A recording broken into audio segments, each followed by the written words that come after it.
Et d'abord, ce qui est apparu comme un couac aujourd'hui, j'avais envie de dire, la nouvelle politique, c'est des affaires et puis des couacs. C'est comme la vieille politique alors.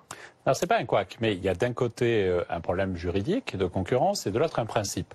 Le problème juridique, c'est celui qu'a évoqué Stéphane Travert. Nous avons voté une loi. Le nouveau ministre de l'Agriculture. Voilà, comme ministre de l'Agriculture, nous avons voté une loi. Je l'ai accompagnée quand j'étais député et je suis très engagé sur ces sujets, qui interdit les néonicotinoïdes en France avec une échéance de date dans le calendrier.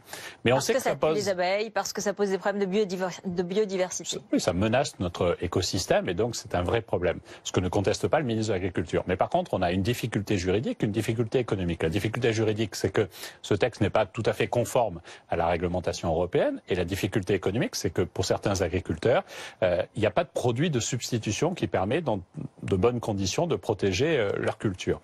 Mais ensuite, il y a un principe. Celui qui a été rappelé par le Premier ministre et qui est conforme à l'arbitrage qui a été rendu la semaine dernière. C'est-à-dire que si certains demandaient qu'on revienne sur le texte que nous avons porté interdisant les néonicotinoïdes, le Premier ministre Matignon avait arbitré le 21 juin, la semaine dernière, sur ce sujet.